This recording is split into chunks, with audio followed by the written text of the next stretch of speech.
Bismillahirrahmanirrahim. Assalamualaikum warahmatullahi wabarakatuh. Baiklah, saya Putri Balkis Zen, NIM 191404003 dari Tadris Matematika A, UIN Imam Bonjol Padang. Pada kesempatan kali ini, saya akan membahas salah satu pokok pembahasan dari statistika matematika yang diampu oleh dosen Ibu Dr. Nana Sepriyanti, SPD MSI. Yang mana pokok bahasannya ialah tentang peluang suatu kejadian.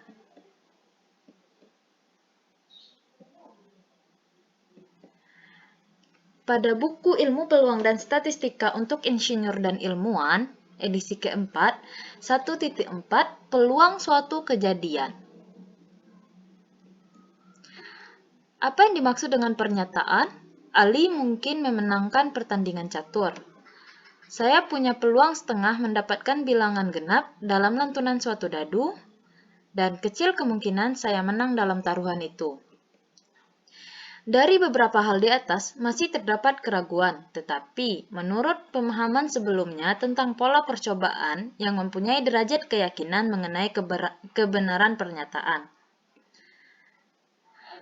Kemungkinan terjadinya suatu kejadian sebagai hasil statistika seperti halnya dinilai dengan menggunakan sekumpulan bilangan real yang disebut dengan bobot atau peluang dari 0 sampai 1. Untuk tiap titik pada ruang sampel dikaitkan dengan peluang sedemikian rupa sehingga jumlah semua bobot sama dengan 1.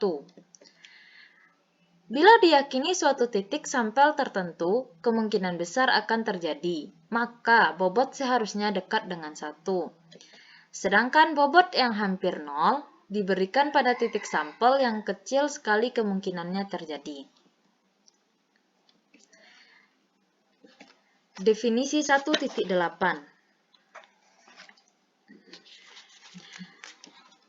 Peluang suatu kejadian A adalah jumlah bobot semua titik sampel yang termasuk A. Jadi, peluang A besar sama dari 0, kecil sama 1. P himpunan kosong sama dengan 0 dan P T sama dengan 1. Contoh 1.22. Sebuah mata uang yang dilantunkan 2 kali, berapakah peluangnya bahwa paling sedikit muncul muka sekali? Peluang paling sedikit muncul muka sekali dari uang logam ini? Jawab, ruang sampelnya ada T sama dengan MM, MB, BM, BB. Jika mata uang tersebut setangkup, maka tiap hasil kemungkinan muncul yang sama. Dikarenakan tiap titik sampel berbobot B, tiap titik sampel berbobot B, sehingga 4B sama dengan 1, atau B sama dengan 1/4. Jika A menyatakan bahwa paling sedikit 1 muka muncul, maka A, MM, MB, dan BM. Inilah peluang titik sampel dari muncul muka sekali. Dan untuk peluangnya adalah peluang A, P. A sama dengan 1/4 tambah 1/4 tambah 1/4 sama dengan 3/4. 1/4 ini adalah nilai dari bobot per sampel, titik sampel. Selanjutnya ada contoh 1.24. Yang mana bunyi soalnya? Pada sebuah dadu, misalkanlah A kejadian bahwa angka genap yang muncul dan B kejadian bahwa angka yang habis dibagi 3 yang muncul. Carilah P A gabungan B dan P A irisan B. Jawab, untuk kejadian A, bahwa angka genap dari dadu ada 2, 4, dan 6. Dan B, kejadian B, bahwa angka yang habis dibagi 3 ada 3 dan 6. Maka diperoleh A gabungan B sama dengan 2, 3, 4, 6 dan A irisan B sama dengan 6. Dengan mengaitkan peluang 1/9 pada setiap angka ganjil dan 2/9 pada setiap angka genap, maka diperoleh P A gabungan B didapat 2/9 tambah 1/9 tambah 2/9 tambah 2/9 sama dengan 7/9. Angka ini atau nilai ini didapatnya dari bobot peluang ini, yang mana 1/9 untuk ganjil dan 2/9 untuk genap. Untuk P A irisan B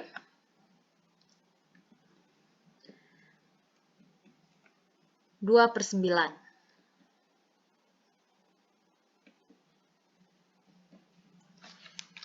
Jika ruang sampel suatu percobaan berisi N unsur dan masing-masing dapat terjadi dengan peluang yang sama, maka tiap titik mendapat peluang 1/N. Peluang setiap kejadian N besar yang berisi N kecil dari K N besar titik sampel adalah nisbah dari banyaknya unsur di A dengan unsur di T. Teorema 1.9. Bila suatu percobaan dapat menghasilkan N macam hasil yang berkemungkinan sama, dan bila tepat sebanyak N kecil dari hasil berkaitan dengan A, maka peluang kejadian A adalah peluang kejadian A sama dengan N kecil per N besar, atau diambil kesimpulan bahwa pengertian dari peluang suatu kejadian yang diinginkan ialah perbandingan banyaknya titik sampel kejadian yang diinginkan dengan banyaknya anggota ruang sampel kejadian tersebut. Perbandingan banyaknya titik sampel kejadian ini adalah N kecil dengan banyaknya anggota ruang sampel adalah N besar. Kita tengok contoh soal 1.25. Sekantung permen berisi 6 rasa jeruk, 4 rasa kopi, dan 3 rasa coklat.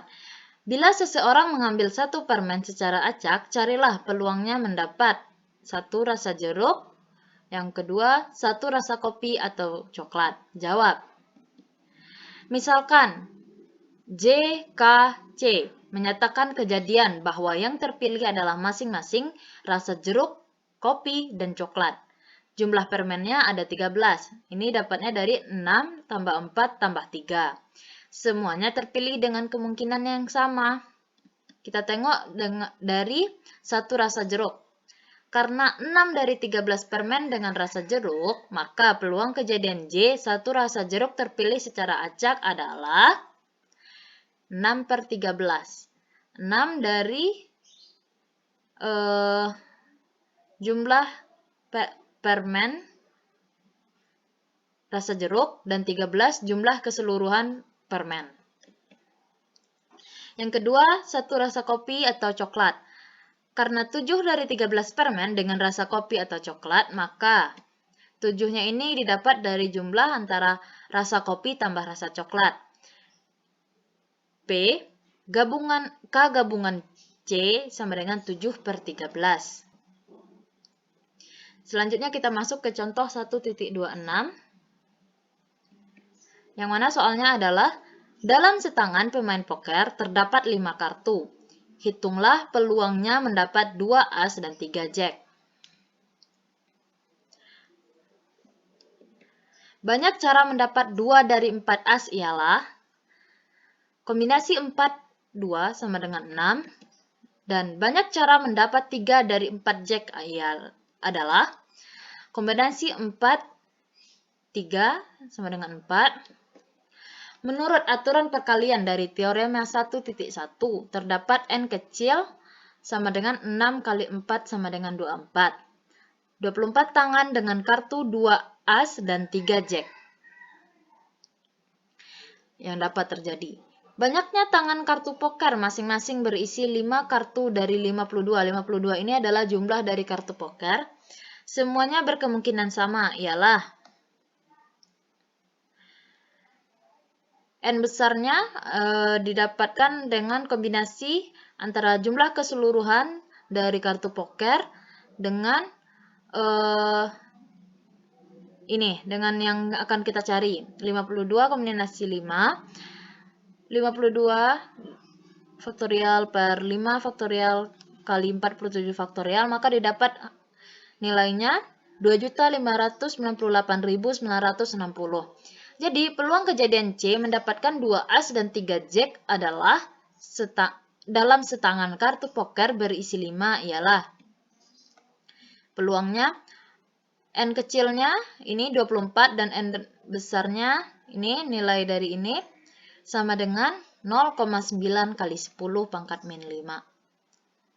Selanjutnya,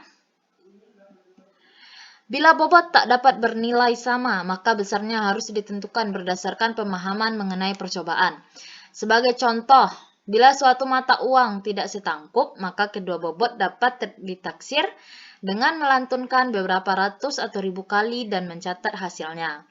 Bobotnya ialah masing-masing nisbah seringnya muncul dengan banyaknya kali lantunan bila lantunan dikerjakan banyak sekali. Pernyataan ini adalah frekuensi nisbi. Sedangkan tentang subjektif, untuk menentukan secara numerik dengan memuaskan peluang seseorang menang main tenis, maka harus memperhatikan prestasi orang tersebut dan lawannya dalam main tenis sebelumnya. Intuisi tentunya ikut menentukan besarnya taruhan dalam permainan. Penggunaan intuisi ini, keyakinan perseorangan, dan keterangan tak langsung lainnya juga ikut menentukan besarnya peluang. Dalam hampir semua terapan peluang pada buku ini menggunakan frekuensi nisbi. Dasarnya ialah percobaan statistika dan bukannya subjektivitas. Akibatnya banyak terapan peluang dalam sains dan rekayasa harus didasarkan percobaan yang dapat diulangi.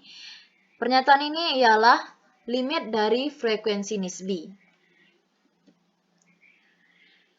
Beberapa soal dalam buku ini. Yang pertama, bila suatu huruf diambil secara acak dari alfabet, cari peluangnya bahwa huruf yang terambil, suatu huruf hidup tidak termasuk G, berada di depan huruf J, berada di belakang huruf G. Jawab. Total alfabet atau N besarnya sama dengan 26.